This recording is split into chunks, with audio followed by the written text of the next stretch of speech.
Many men are hurting in silence, so let's talk about it. Today's guest is Robb Pollard, founder of Walk With Me Brother, a nonprofit dedicated to men's mental health and connection.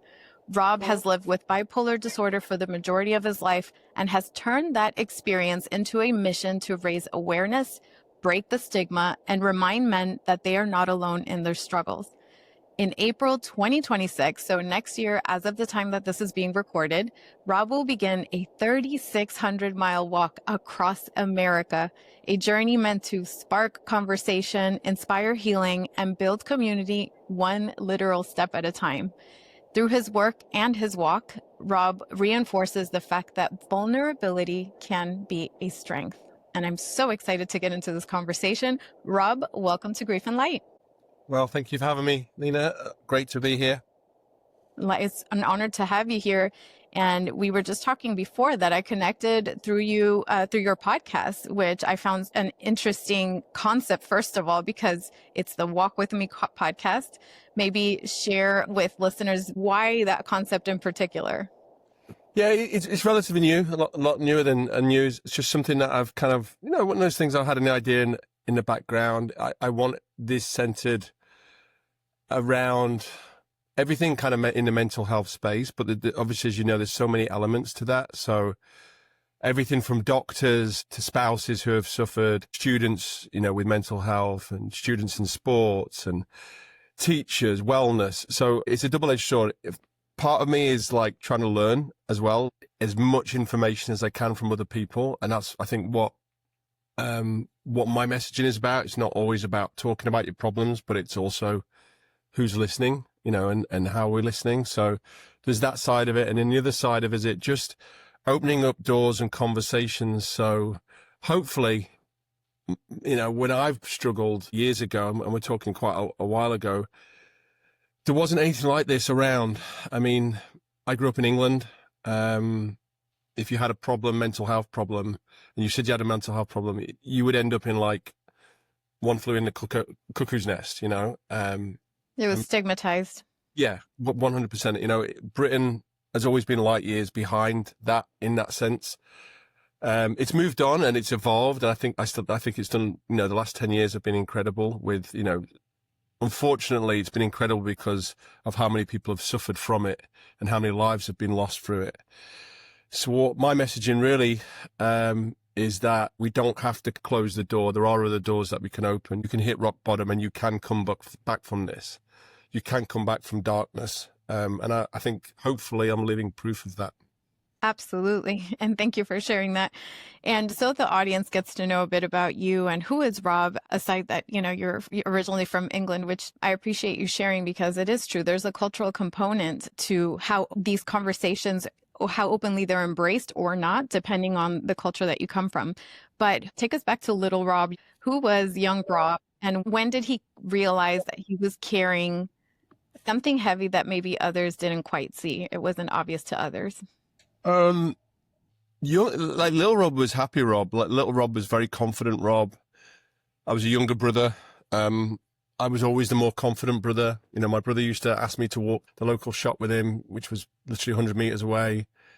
I was always very confident. I hit high school. I went through some hormonal changes and, you get kind of like name called and that kind of stuff. I can only speak kids in England where I grew up, very working class England, and kids were really cruel. So bullying took effect. I don't necessarily think that was the start of my mental health issues. I think that stemmed a little bit later. I was badly beaten up when I was 15, 16 was kind of like the low. I think my body had changed hormonally as boys do. And a lot of the conversations I want to have today are with 16 to 25-year-olds. Those years can define you and break you, as a young man. So I think there's something, until I was about 13, 14, I was a really happy kid. And then I went to high school. Our high school works a little bit differently in England. We don't have the middle school concept, but we never used to. It was kind of primary school and straight to high school. So you're in high school from 11 to 16. And then from 16, you have the option for A levels or you go to college. So aside from the kind of the beatings and things like that, I definitely started to hear things in my head that I shouldn't hear, that I thought probably at the time was normal. There was a lot of screaming in my head. There was a lot of, and just stuff that you shouldn't kind of like go through as a 14, 15-year-old. And there was a lot of self-harm on my body. There was nobody I could speak to about it, because if you even approached a friend or anyone at school or a teacher, they would have sent you straight off. It wasn't a conversation I could have. I just kind to deal with it. And at that time, 14, 15, I also started to experience with, alcohol. It was the easiest access for us. So just for fun. But once I started to get into that, it didn't mix very well. I was pretty good at sports, soccer, football, and then, athletics. But obviously you can't do both. Unfortunately, my way went the wayside. The wheels started to fall off a little bit. And that's interesting that you say that. I don't know if it has to do with hormones or changing schools, or just the fact that, like you said, some kids can be really cruel, and the whole bullying aspect of it. And we're going through changes we don't quite understand. So it's probably a combination of all of the above, to say the least. And also there was that culture, I would say like maybe 20 years ago, it's not as much today, where alcohol use is romanticized even prior to legal drinking age. So even in the movies and sitcoms and all these things. So it's somewhat accepted, or was. So I could absolutely see that. And I love how in your podcast episodes, and you have fascinating interviews with people working with kids and students and mental health. Do you make it specific to men and boys, or do you embrace the conversation all across the board? I think it's all across the board. I mean, I can only relate, I think, as a boy. So, and I think part of my conversation is that, females have exactly the same problems. As I've got friends here who went through bullying in America. So I never just suggest it's boys. And with the age of social media now, I talk about this quite a lot, that thank God I didn't live in that age of social media, because I don't know what I would have done, because there's so much pressure now on kids, today. And I think because I can only relate to men and boys in that sense, because of what I went through. And I've really worked hard to get through that very dark chapter in my life, and to a point of very recently where I was thinking about it virtually every day, that kind of that darkness. There's a big other gap and other chapters in my life that have just whistled by that I never think of. I've been very fortunate to travel the world and things like that, but that particular period between 14, 15, 16, 17 is all the years, that they're the ones that I sit there and I kind of daydream about. And, fortunately for me, the work I've done with my therapist through ketamine therapy and all those kind of things I've done recently has helped me no end.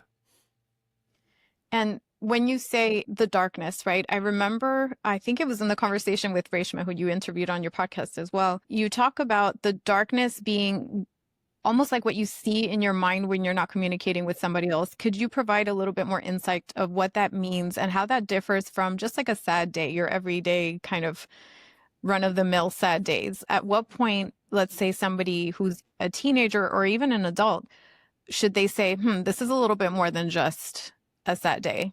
I mean, here's the crazy thing. Like, what I was feeling, and I didn't know it was. I just thought it was normal. So that's I just thought I was a teenage boy, and it's kind of like when I was 16, I was actually involved funny enough, in a car crash. I wasn't driving at the time, and I remember it was 1996. It was the year England beat Holland in Euro 96. The Euros were being held and I remember sitting in hospital, and the doctor came up to me. They cut me out of the car. I was in the passenger seat. It was a Renault 5, so it rolled. For those who knows cars, it was a Renault 5 is like a box. So as soon as you turn a wheel, it rolled. And I remember the doctor prescribing me Prozac, and he just saw something in me, like, the lights were not on. And I think I'd said something in my kind of like, I don't want to be, and he just picked up on that and instantly prescribed these Prozac to me. And I took them home, and the reaction I got from, my brother and my mum was pretty harsh, because they were calling them happy pills and you don't need to be on them. I never took one. I was just made fun of by my own family for even having the tablets on me. So they got washed away. I mean, I ended up leaving home when I was 16, so shortly after that. But I guess prior to that, before that, so you kind of, in terms of the darkness, it was a very emptiness feel. There was a lot of negative thoughts, like as soon as I woke, and I could never put my finger on it because I was pretty popular at school. I had good friends, you know, I had a very, very close relationship with my dad, maybe not so much my mum, but certainly my dad. We didn't have a lot of money, but we made the best of what we had. That feel for it, that, you know, the dark kind of not wanting to get out of bed, the self-harm, the starting to listen to what other people said that you were and what you look like. You start to digest it. And if you hear so many things so many times, you start to believe that yourself. So that's really where it stemmed from. And then the alcohol, you know, I'd found when I was a lot younger, that made me fun. That made me like happy. That made me kind of forget those feelings. That made other people think I was funny too. So that's where that element came in, to the point where, you know, it was creeping in. It would be a Friday night, a Saturday night, you know, a Wednesday night, a Monday night. And before you know it, you know, I would never admit I had an alcohol problem, but I was fun Rob on my alcohol. And that unfortunately lasted for just under 30 years. So it would have been about 28 years, 29 years. So that went on for quite a while. And thank you for that. And I'm sorry you didn't have the support you probably needed at that time. And that extended from like fun Rob into how that evolves into a problem. So thank you for your openness and for using your voice in that way.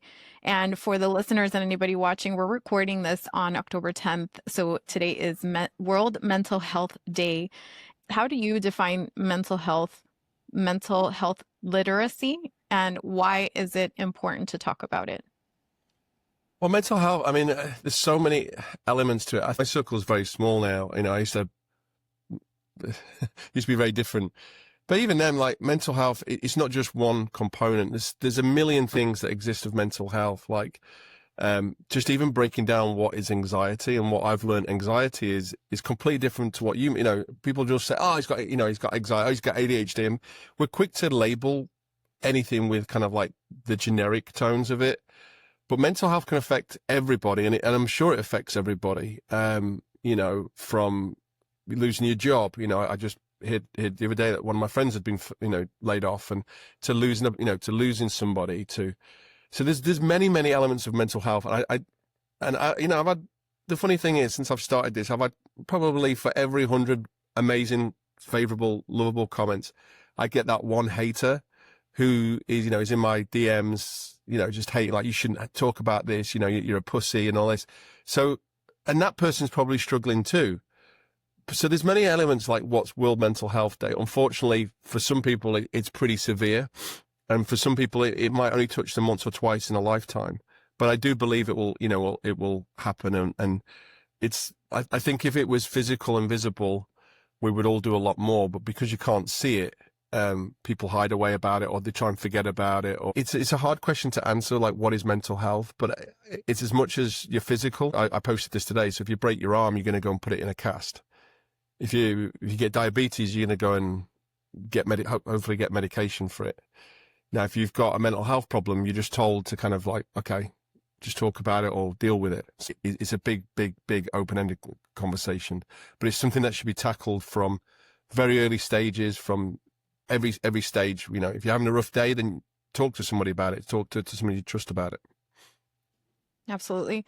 And there was a guest on your podcast who mentioned how it's important to have mental health literacy, having the words, the common language for mental health, and how we don't quite have that as a society yet. Like you said, mental health gets, you know, lumped in with anxiety and ADHD and all these things. And it's just kind of like a buzzword that people sort of kind of know what it is, but sort of kind of don't at the same time. So it's like, what are we really talking about? And for example, the person who sent you that comment, or anybody who sends you like a mean comment, whenever I read those, I imagine that that person was never given the room to feel grief or the tools or the permission.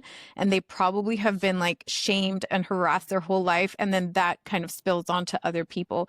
Would you agree with that? And what's your take on those types of responses? 100%, 1,000,000%. And I feel from it, and that's exactly what you know, unfortunately, there's people with large audiences on social media still to this day publicizing that men shouldn't talk, men shouldn't see therapists, men shouldn't be pussies.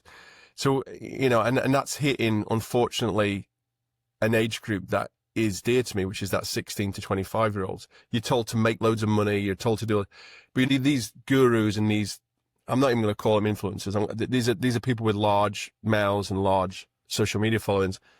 And they're told to kind of like, you shouldn't. So you're fighting against this in a man's world, because you're told to go out, and if you don't have $1 million in your bank by 20, years old now, you're a failure, and all this kind of stuff. So, and that's where social media's come in, and there's so much kind of pressure. We never had that kind of pressure.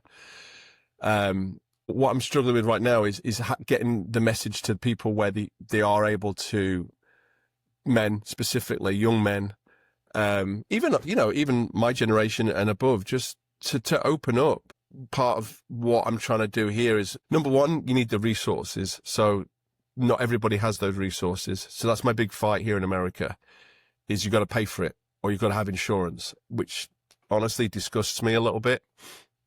So that's part of my fight, is opening up the door to those people who can't afford it, who can't have access. I'm very fortunate that I work, and I can go out and get the healthcare that I can. There's millions and millions and millions of people who can't do that. So that's one.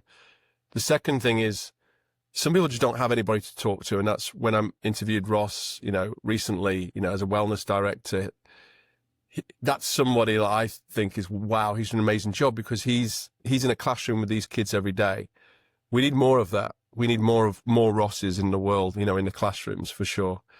When we do reach out to somebody, and this is another pain point, when I've reached out in the past to people at breaking point, I've often got back like all their problems in return, or compared to such and such who he knew from years ago, who I don't really have a lot of problems compared to him.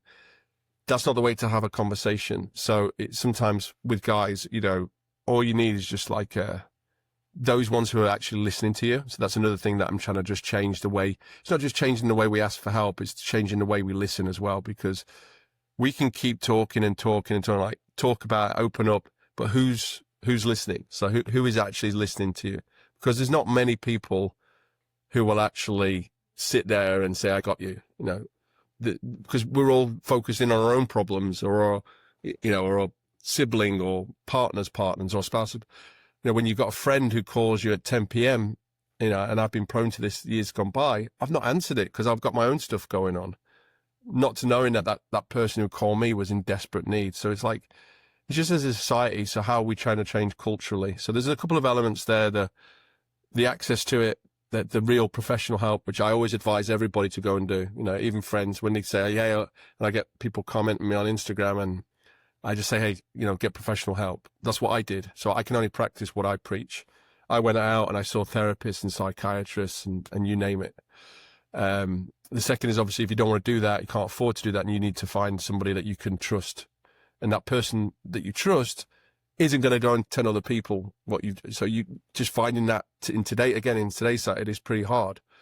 So yeah, they're kind of like the key components right now. And then thank you for touching on that, because yes, there's a lot of personal responsibility that one has to take in terms of being honest with oneself about, I need help, and identifying like when I need help or may need help, and being able to communicate that. And I would even take it a step further, knowing how to receive help, because asking for help requires the additional step of knowing how to receive it. The second is that the onus should not only be on the person. There's a systemic component, there's a community component, the accessibility you mentioned and all that. So talk to us about the role of, say, community and mental health in your experience. Yeah, again, I can only speak from my own experiences, just from what I've had to kind of endure, and what my friends, this is like 2 or 3 people, maybe 3 or 4, family. For me, I have my brother and my wife. I wouldn't say my parents, really, to a degree, because I've never wanted to kind of burden them. But I guess, in terms of my community, it's very small. And I would say I'm very fortunate. My wife's, not only did she decide she wanted to marry me, but she stuck by me, even though she knew that I had some kind of mental. And I'd had a lot of people over the years say that I wasn't wired right, and I'd heard it, and I'm like, oh, you don't even know what you're talking about. So I dismissed it, and I'd have conversations with people, and then I would just switch off. People automatically said, oh, he's got ADHD. my mind was just so overrun. And then people would see me really high, really happy, not only if I was on drugs or alcohol, but just naturally. You know, I lived in the nightlife world in the restaurant business for many years, which nearly killed me. It's a very toxic atmosphere, as I'm sure you can imagine, but people would come and go in that industry, thousands of people, you'd have celebrity friends. Everybody wanted to be friends with you when things were going good and that. So I had a lot of people in my life, but people would often say, he's a bit odd, isn't he? Like, he's a bit off, and then I'd be really down. And then I'd get a lot of people saying, why are you in a bad mood today? And I'm like, I'm not in a bad mood. So what would I do when I was in a bad mood? I'd drink, and I'd start drinking, every day. So, imagine it started from 6 p.m. one day, 3 or 4 weeks later, it's down to, 2 p.m. And then a few weeks after that, it's down to literally putting, pints of vodka and a bit of splash of orange juice at 10 a.m. just to get me so I wasn't in that bad mood. Because alcohol was, believe it or not, it was the thing that got me through a lot. So my community, they saw it. Some people were so afraid to approach it to me because of the stature of what I held. I had a pretty big nightlife empire, and I always say it's my old chapter. So some people were very afraid to approach me on it. Those friends who did, I would dismiss automatically, like say, you're crazy. I'm not crazy. But in my heart, like, I knew I shouldn't be going through what I was going through. And what they never saw behind the scenes was, one night trying to kill myself on sleeping tablets in Shanghai, China. If it wasn't for my dog jumping on the bed and me throwing up the medicine, I wouldn't be here today. Nobody ever saw that. I wrote a note, and it wasn't to my family. It was to my personal assistant, who was Chinese. She was great. I mean, she was awesome, but it was to her to explain how to kind of manage the dogs. That was it. That was the only thing that I was really cared about leaving behind.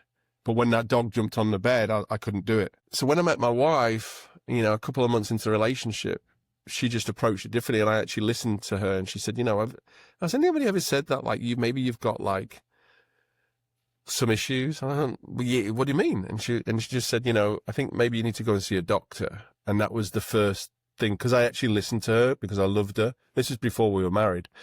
And yeah, I got misdiagnosed, like I said, straight away. For those who know anything about medication, the worst thing you can give anyone with bipolar is Adderall. Before I knew, I was on 60 milligrams of Adderall a day, which just put me like into outer space. Obviously it's an upper.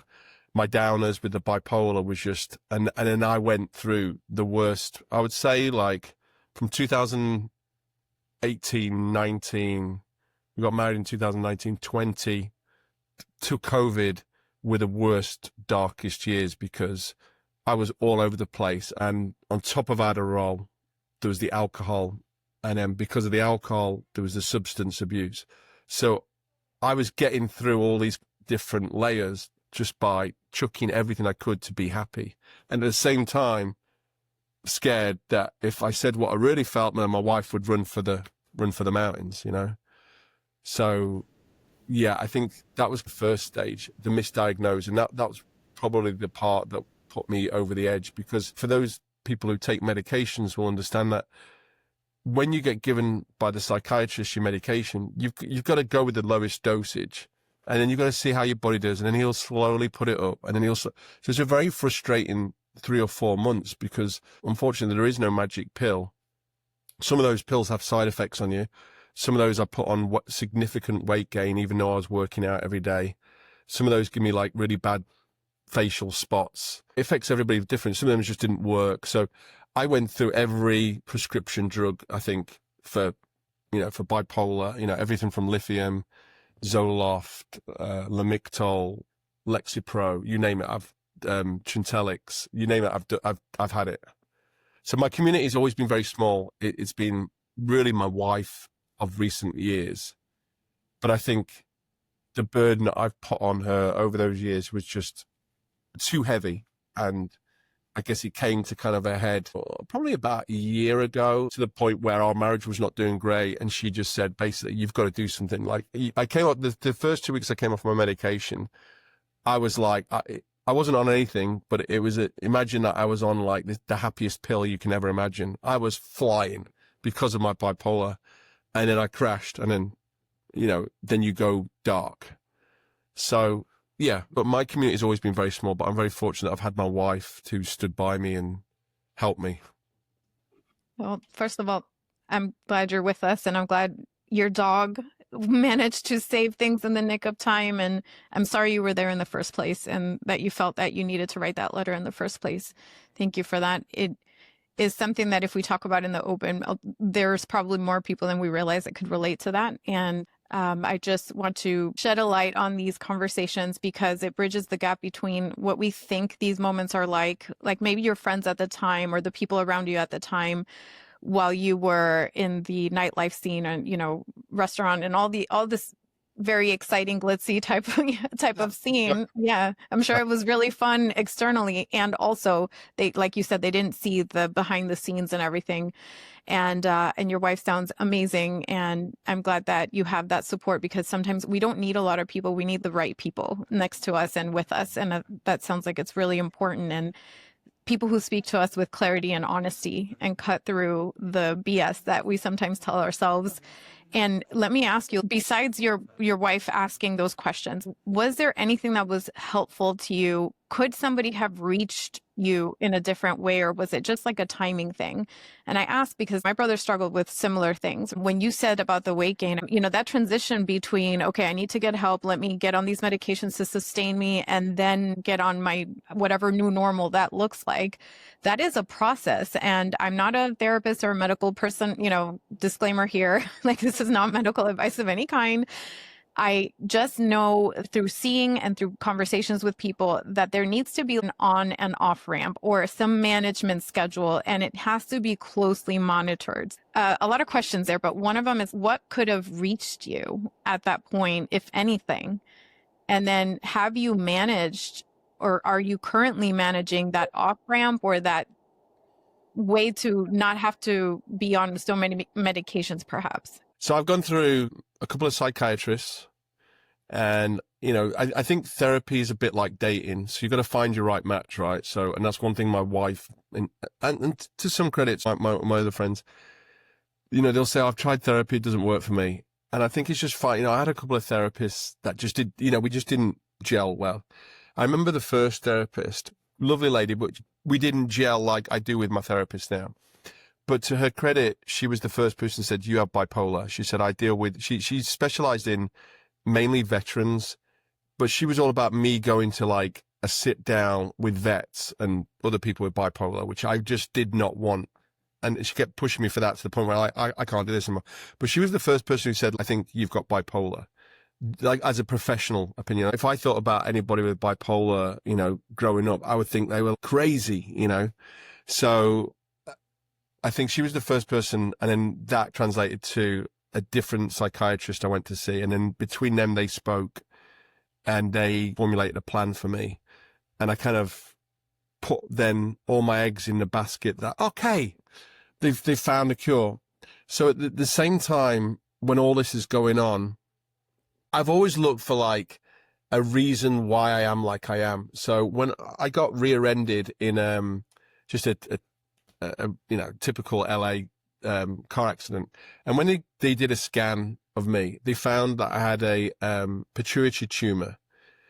So when I started to look into that, I'm like, that's the reason why I'm depressed. That's the reason why. So in my mind, I'm like, I finally found the reason. This is about 2017, 18.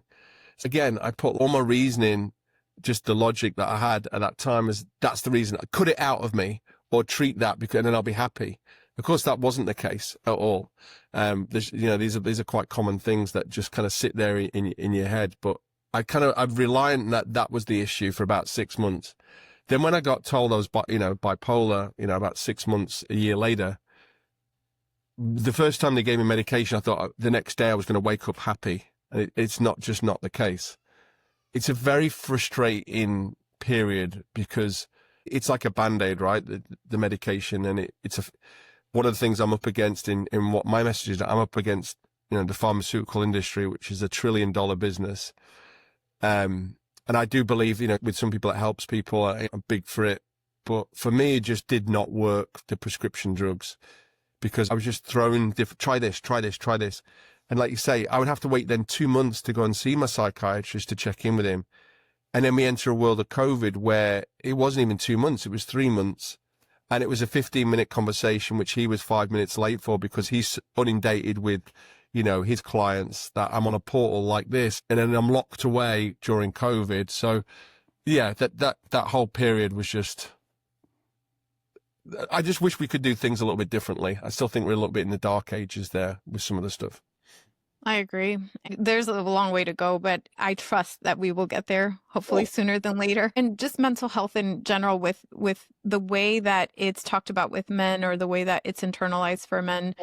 Why do you feel, right? Because I feel like there's different answers for different people, but why do you feel it's so either, you know, stigmatized to talk about mental health as a man? Why is it so shunned? Why is it so taboo to the degree that it is today? And how do you see it changing? I've found endurance sports over the last couple of years to really help me, but just everything even from like, you look at sports people, you know, I was downstairs, I'm on a treadmill, and I was just watching, funny enough, I was just watching Gladiator. I was looking for the inspiration for, I've got a race next weekend. And then you look as a man, you watch these movies. This is like centuries. Everything we're trying to do now is in a very small decade, or maybe 2 decades, where we've had centuries of men being told that, get on with it, man up. You know, from probably our parents' generation, never talked about the problems. Men never opened up. So this is relatively new. Now, why is everybody starting to do it now? Somebody wrote, like, what's the big fuss now? For me, it's people are losing their lives, and that's scary because it's an epidemic, when there's 500,000 men dying every year, more. So to me, that's just men that didn't have to die. They weren't physically ill. They weren't terminally ill with, you know, God forbid, you know, a disease. It was a mental disease that just was never treated because they were told that you can't talk about it. And we've lost key figures, you know, from comedians to actors to chefs to musicians, you name it, right? The real one that kind of hit me was Anthony Bourdain, because I was like, wow, you know, he's just someone who never had a problem, like the coolest guy in the room. And then Robin Williams went, and that was kind of like the first time I started to open up to people, especially my wife and then my friends. And then, you know, kind of my platform at the time was 2017, 18.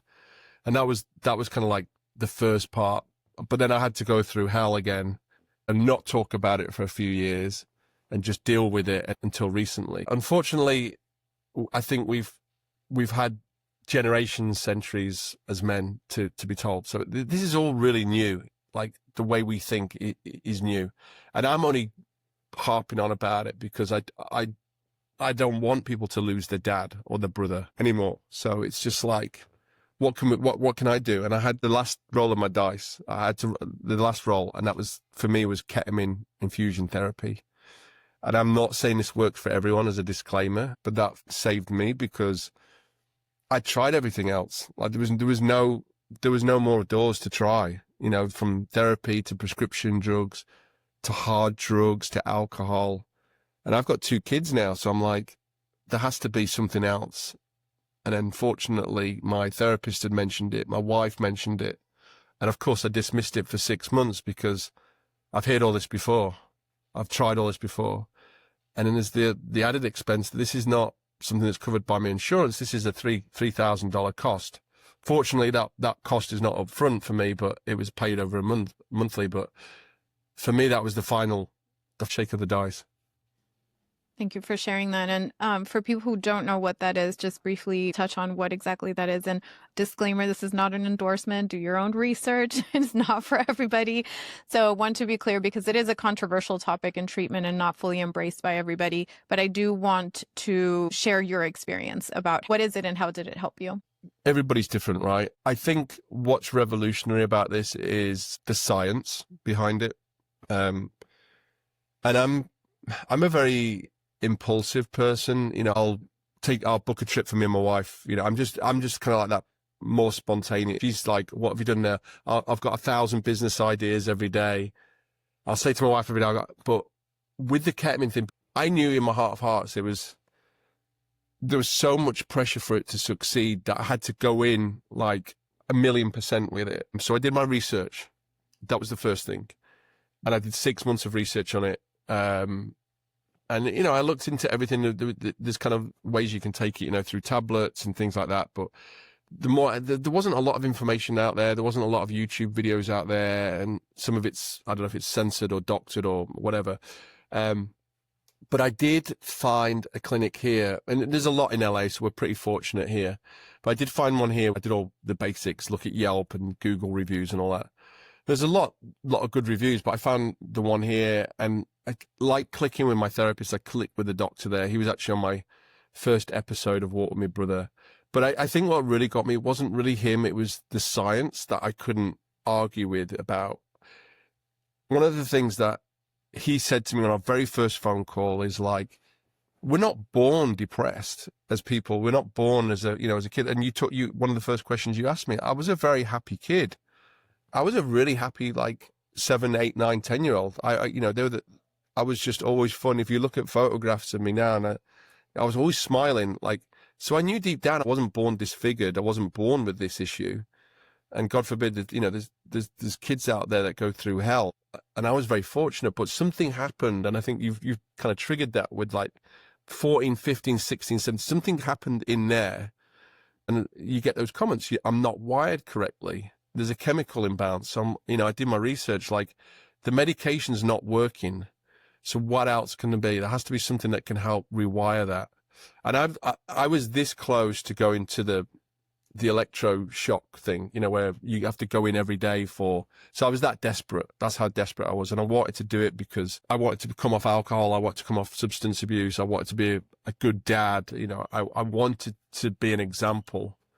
So ketamine therapy, definitely do your research, but it's the neuroplasticity that you go through. You're basically put on a medical induced trip, as it be.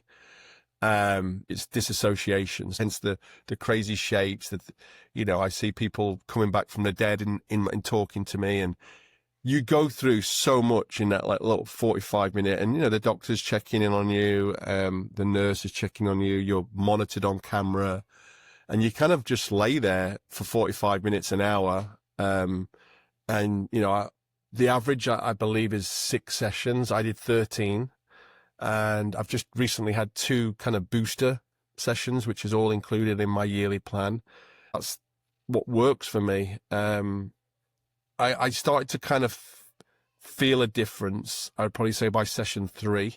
I didn't have that sense that I didn't want to get out of bed anymore. I didn't have the sick depression. I wasn't thinking about, like I said, those incidents that happened when I was 16, 17, 18, because we attacked my intentions. Because it's like a part therapy to it. So, as my doctor called it, basically those bad memories and all those kind of PTSD things that have happened in your life, they're still there in my head. Imagine like you've got a computer's desktop and you've got all those bad memories. You're just putting them into a separate folder. They're still there. You know where they are, but they're not covering your whole home screen anymore. They're not absorbing my whole day. I'm not in these kind of pity parties from something that happened over 30 years ago. There was 4 elements. There was the PTSD component, which it kind of attacked first. There was the substance abuse. From January of this year, I've been sober. But January, February, March, April, I thought about alcohol every day, every single day. But I didn't do it, but it was eating me up. Like, for those people who are trying to get sober, that, you know, there's so many steps and things you have to go through. And I've done months where I've not drank because I got into endurance sports to help me with that. But it was still eating me up every day. And if I thought about it, I felt guilty. So that was the second step. The third step for me was the depression, because of my dark depression. I didn't want to be depressed anymore. I didn't want to be 5 out of 10 anymore. I didn't want to be 3 out of 10 anymore. I know nobody's 10 out of 10 every day or 9 out of 10 every day. But I just didn't want to be every day 3 or 4 out of 10. So that was the third thing it attacked. And the fourth thing, which is probably the thing I've struggled with the most, and the hardest thing, is the anxiety part of the sick feeling of constantly feeling like something bad's going to happen. You know, all these kind of like negative thoughts that eat you up, which again, I know is not normal, but for about 20 years I thought was normal. Like, you know, I've been in restaurants and constantly thinking like, where's the exit doors? Like, how do, what happens if a gunman comes in? Like, it just eats you up constantly. Like, if my dad calls, if my mum calls me, she's telling me that my dad's died. So just all these different things that you shouldn't think of as just a normal thing. So just always thinking like these negative thoughts. So that was the fourth thing that it hit, which was the kind of the hardest part, was the anxiety part. And for me, anxiety was like feeling so sick, feeling so drained, not being able to sleep. And then that would then in turn trigger something within my bipolar. So that's been the hardest thing for me to hit. I wouldn't say it's cured, but it's 1,000,000% better than it was. Well, it sounds fascinating in that it addresses all of the different points. It's not just, you lay there for 45 minutes and that's the end of it. It's more comprehensive. It sounds like a treatment plan or support that I'm glad worked. I guess the best example it would be, so if you imagine your brain full of like roads in your brain and you want to get a car from A to B, sometimes from A to B, there is something stopping that. So from A, it then has to take a different direction. So instead of it going a different direction, trying to fill the holes in or the potholes in on that, so that road then becomes open again. So if you look at your brain like that, there's millions and millions of kind of like roads in there. And I don't know, was it, through the hormonal change that I had, was it the beating that I got when I was 16 that people were stamping on my head? Was it the years of bullying? Was it the years of substance abuse? That's my own fault. Like, and I'm sure that's not helped, but something within there, I had probably hundreds and thousands of potholes in my head where those wires were not working correctly. So what the neuroplasticity has done is being able to reintroduce those roads again. And one of the things I said to the doctor is like, what happens now? Like, what do I do now? And he went, go and live your life. Like, nothing, just, this is it, So I'm like, this is too good to be true. But, every 2 or 3 months, I've got to go back for boosters. It's not like a one and done. And I know that. And I'll be honest with you, it's not a very pleasant experience. So I want to have the misconception when people think of ketamine, they think of like the disco ketamine. It's not a pleasant experience for me. There's some very dark things that you go through on those trips. And it's very hard to explain. For me, it was like being on a roller coaster. There's a lot of shapes. You get buried alive. There's a lot of negativity, but you've just got to get through that. And that 45 minutes can sometimes feel like 45 years, like 1,000 years. You're locked away. So it's not, it's not a pleasant experience to go and get a free ketamine session at all. I used to dread going through some of the sessions. Some of the sessions towards the end were a lot brighter and colorful. But those early ones were like pretty dark. And I used to dread going in. And I was having to go in twice a week. I'd go in like 4:30 till 6-ish. Yeah, I think it was every Monday and Thursday because you're supposed to do it every 3 days. And after that session, there's not much you can do. You can't drive and you don't really have much go about you because it's like coming out of an operation. When you have an operation, you're given ketamine. You're given a very low dosage. So you're pretty useless for the rest of the evening after that. So it's not like, it's not an encouragement to go and get free ketamine because it's not. And I've tried the substance ketamine. It's completely different. I don't know enough about it to comment on it, but thank you for sharing your experience. And I'm glad it's helpful because at the end of the day, we just want to not feel, like you said, like a 3 out of 10 all the time. That's not normal and that's not helpful and that's not conducive to anything productive in life. So thank you. I do want to make sure that we get enough time to talk about your upcoming 3,600-mile walk. Tell us all about it. Where did this idea come from? And what do you hope to create through it?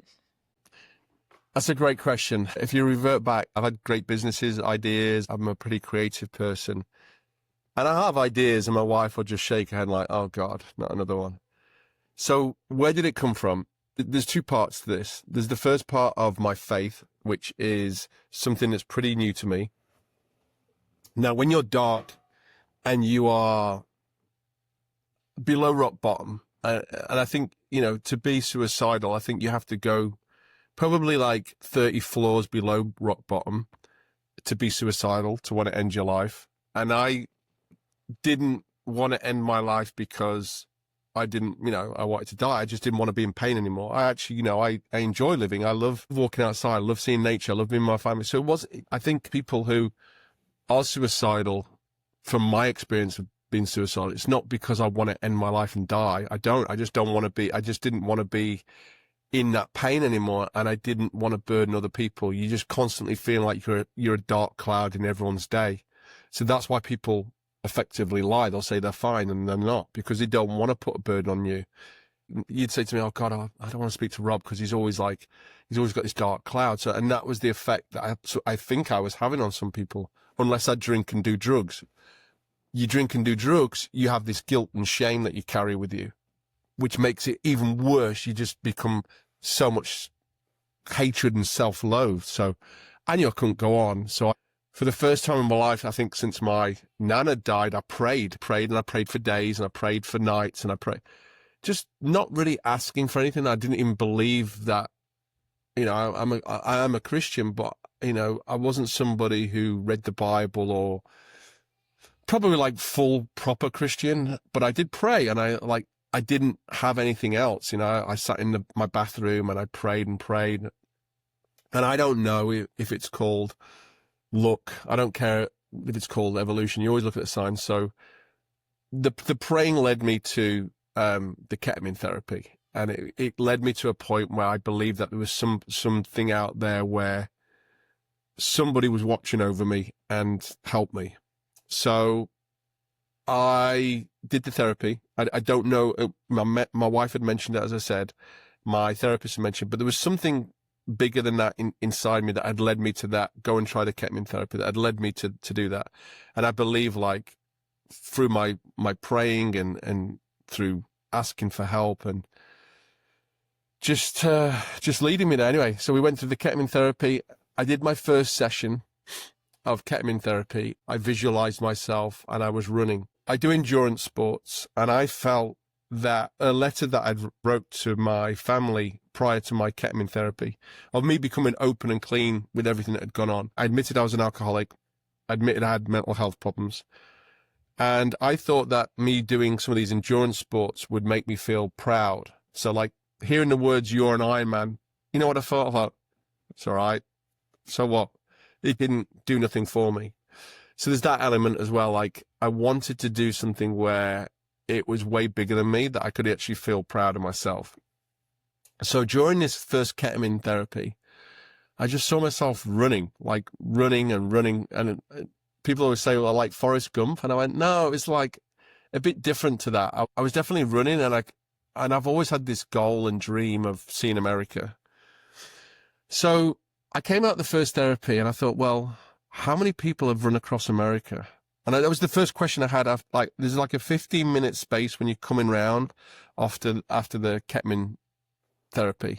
You don't remember what you are disassociated with during that infusion. So you have about, like I said, 45 minutes where you're just seeing all these different clouds and colors. You don't remember. It's like a dream. You don't remember all of it. But the first thing I asked myself is, how many people have ever run across America? So when I got home, because my doctor said to me, have you had any amazing, epiphanies? And I just said no. So I got home, and that night I searched for how many people had ran across America. There was less than 300. And I was like, they hit me. Okay, I'm going to run across America. I'm 6'3", I'm 220 pounds. So I'm not an ultra marathon elite runner. I'm not a very good runner. I hate running. I suck at running, but it's something that I do every day now. And I thought, well, if I can do that, I had one pitch to my wife, like, with this idea. So a couple of days, maybe 2 days later, maybe after my second session of therapy, it was even a better idea than it was on the first day. And I knew I had one pitch, one time to hit my wife for this idea. So I thought about all the cons, you're going to be away from the family. What about your business? How can you do? So all these kind of like questions I had to have an answer for, right? So I hit with my wife and I said, I need to do this. If I can meet people and people can see me as an example, that I can literally come back from being like those beyond rock bottom to now having the strength to do something that I suck at, which is running, walking. It's a walk and run. The reason I say it's walk, because I don't want to run the whole way because I'll just get injured probably after a couple of days. But I also at the same time have to cover about 2 marathons a day. So there'll be probably like the first part element, which is a running part, and then there'll be a second part, which is a walking. There's also the northern panhandle of Texas, which is going to be probably the most boring bit, which will be a lot of running during that part. But then I go into Oklahoma, which hopefully I'm going to walk through a lot of towns, so it'll be a lot of walking with people. The goal is to encourage people to come out. When I've been very, very depressed, I've always locked myself at home in a room on social media, and that's probably the worst thing you can do. What I found for me, again, works is being outside, even if it's just to the end of the road to walk the dogs. That 10 minutes is like, oh, come back in, you feel a bit better. There's the endurance sports element to it. There's also the selfish part of wanting to see America, part of it, like just going through America. I love meeting people. I've always enjoyed being around people, talking to people. And I love hearing other people's stories. Like, it's inspired me so much over the years. So just to meet people and hear their stories, I know, one of the things I talk about, if 2 guys talk, 4 guys, that 4 guys might come to 8. And this is open for male and female. This is not people just struggling with mental health. Those people who, we march when there's a problem, but this is more of like a walk and a solidarity that we can do great things together. So this is the very first stage of Walk With Me Brother. I initially was going to donate all of the money to another charity. That was my initial goal. I never had the idea to start my own nonprofit. So where that idea has come from basically is a little bit of research. I want to raise a bit of money.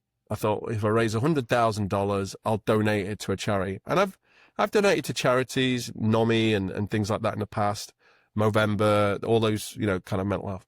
But when I started to look into not those particular causes, but, a lot out there, they were only giving like below 50 cents on the dollar. So every dollar that I would make, 50 cents of that would go to the actual cause. In some cases, it's only 18 cents with some charities. Some it's even lower than that. Some non-profits are a complete scam. Not the 2 that I just mentioned, but ones that I will not mention. And I thought, well, if I'm walking all that way or running that way, I want to know every dollar is being spent for those who need it, not for, corporations and things like that. Some non-profits are pretty scammy. So I thought, well, if I'm going to do it, I'll just do it. And the other argument I had with some of these organizations is, well, where does the money go? Oh, we'll divvy it up. This will go. And no, I want to decide where it goes. Oh, no, we don't do it like that. And you know what? I'll just do my own. And that's where my own idea came through. So this is phase 1. The phase 1 is really the community building, the brand awareness. I run a social media agency. So I'm very fortunate that I have, a team of editors and designers and ad managers. So we do this on a daily basis for other people. So I'm like, well, if I can get 1 million views talking about mental health, this is completely different than getting 1 million views for a, e-commerce product or, a plastic surgeon so I thought, well, let's put that to one stage as well. So we've got a team of super creative people. I know content's king on social media. We're going to be documenting the whole journey. So this is phase 1. The phase 2 comes in probably after the walk, is where we're starting to really make the difference, is where we're going to build out that portal of therapists, psychiatrists, doctors, and hopefully have a portal of resources where we're going to obviously allocate to people when they need it. They're going to be able to get that help. I truly believe in my heart of hearts that doctors, psychiatrists, therapists do what they do because they love what they do and they want to help people. They don't do it for the money. Some of them minority of them might do it for the money, but what we're going to be doing is not asking them for money, but asking them for their time, 10 hours a week, 10 hours a month, 5 hours a month. So hopefully we'll build a big portal there. There's the other component messaging is get outside, get exercise, go for a walk. So what bigger way, can we do that? And then the third element is obviously we're looking to definitely just make a little bit of a change, across the way. I'll be speaking in high schools. As you know, what I mentioned today is, that 15, 16, 17, 18-year-old is very dear to me. So addressing high school students along the way, letting them know that they're going to go through it over the years, that they don't have to give up and there is other ways out, and addressing, you know, what is, like we've talked about, what is mental health. So making them more aware of it. And hopefully they'll see me, and maybe it's not me speaking in the classroom, maybe it's them walking with me for a mile just near their school or something like that. Well, I love this mission that you are embarking on and that you've decided to accept, if you will. And kudos to your wife for co-signing on it, because I'm sure that's not easy. But for whatever it's worth, when you said, oh, maybe there's the selfish component of me wanting to see America, sometimes we do have these desires that are innate to us that seem like it's just for us, but maybe that's the literal motor for this bigger cause. And I just love that. And not everybody would embark on a literal 3,600-mile journey. I wish you all the best and may it be successful. I'm listening to you share your phases and the plan behind it and everything. And it just reminds me also of my brother. What anchored him was being outside on a beautiful day, sharing with people on an authentic level. And it's obviously too late for him, and that will always hurt. And also when you said it's important to talk about these things because we've lost too many people, too many men specifically. Yes. And I'm so thankful that there's things like this. I only wish it would have been something that he could have embarked on. So for whatever it's worth, thank you for what you're doing. And if somebody wants to support this mission or connect with you, how can they do that? Yeah, we're building a website right now. It's just walkwithmebrother.com. We're just looking really to spread awareness on it. So share the story. Obviously, I don't know if I'll be able to do one in 2027, but this is something that there might be little short joints of this over the time. So we invite people, if we are coming through your town. When I say we, it's a small RV following me with a small team. But if we do come through, walk with us, support us, spread the message. That's really it. You know, speak up. And if it's just even telling me, hey, Rob, just come and talk with me. Like, I will love to hear your story. I know there's millions and millions of people who struggle, who they feel like they don't want to burden anyone. They don't want to talk about it. It's not burdening with me. So I've never been this passionate about anything in my whole life. It was definitely an epiphany, and it was my calling. I'm trying to get everything, I guess, kind of get my ducks in order right now. The only thing, I mean, the only downside, you know, I'm going to be away from my kids for 2 months. But, you know, when I think about that, you know, I've got an old dog as well I worry about. But what kind of sets me back on the right thing is, like, it's way bigger than me. It's just 80 days and you know, it's way bigger than me. This thing is way bigger than me. So let's see where it goes. Let's get the eyeballs on us. And like I said, if I've got to walk and crawl across the country just to get the good awareness, you know, nobody has to die here. This is all good energy. I think just bringing people together, non-politically, non-sporting, this is just human race stuff, right? So hopefully all walks of life will come and walk with us and share their stories. And if you're watching or listening, I know that by now you're looking to follow. So make sure you go to the show notes and click away because everything will be linked there. And we're getting to the end here, Rob. There's so much more we could delve into, but I think this is a wonderful conversation with many takeaways for people who resonate with your message. So if somebody's listening and they're in a dark place in their life right now, they're looking for some sign of hope or some actionable step that they can implement, something within reach, what would that be? What would you tell them? I don't want to be corny and say you're not alone, but you're definitely not on your own. Like I say, for me, it was my wife. So there has to be one person. You must have one person that you can just let them know that you're not okay and just ask for help. You know, you'd be amazed when you ask for help, how people do respond. There's a lot of millions of good people out there that, you know, friends and family, that they will help you. So I would say just have the courage, whether it's an email. For me, it was an email. I couldn't do it. Like, I couldn't call someone. I had to do it via email. I get my words out better via an email when I'm trying to have a conversation with someone. So it's certainly something very serious, whether it's a text, whether it's a video chat, whether it's just a phone call, whether it's in person. There's so many ways you can ask for help. It's not like you always going to see someone. And, you know, I know there's a lot of help centers now as well, but I think just within your network, just there has to be one person that you could ask for help. And if you don't have the courage to do it, just do what I did. Send them an email. Having that moment of saying, you know what, I will reach out. So I hope you do. If you're listening and you're feeling seen and heard in this moment, please reach out.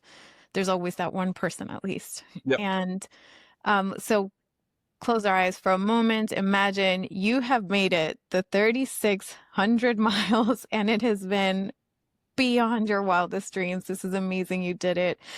What would Robb say to Robb at his lowest point some years ago?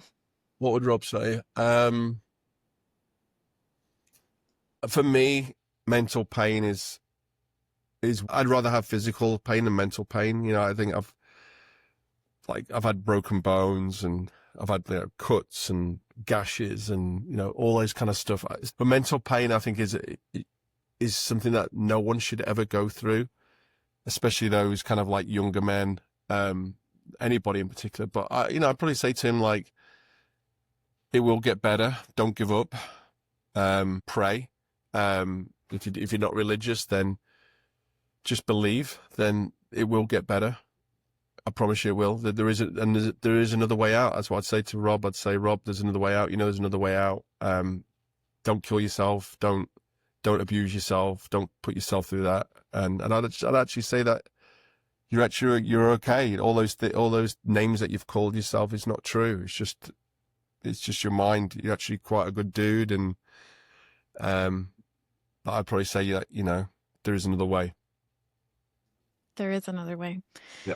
Is there something that you would like to say that maybe we didn't touch on? Any last message for our audience? I think hopefully anyone watching this, like I say, I'm a big, white, muscular guy coming, talking about this. So I think if I could do it, anybody can talk about it. No problem. If you're struggling mentally, then certainly ask for help. There's doors always there open. My biggest thing is just don't choose the wrong door. Please think about it. The other thing is, I think I've got a pretty addictive personality in that sense. The addiction part. So I've become now addicted into, like I said, endurance sports, which is a good thing. So funnel your energy outside anything that's bad happening in your life. There is, put it in other ways, put that addiction to use in other ways. And, I'm now, like I said, I'm not a runner. I'm to put in the work. I'm doing currently about 80 miles a week. After my race next weekend, I'm doing the Ironman race. That will go into 100-mile weeks and a bit more. So I have no idea how I'm going to do right now, how I'm going to run 40 to 50 miles a day. I have no clue. But then I think 3 years ago, I couldn't run 2 miles. So I couldn't swim.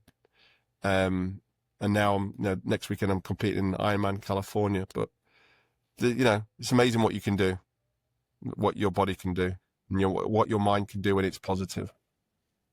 That's beautiful. And I wish you all the luck next week and also next year. I will be following and I am excited for what you're building and what is going to come out of it. Predictable and unpredictable. I think it's all magical either way. So Robb, thank you. It has been an absolute honor. Thank you for what you're doing and thank you for being you.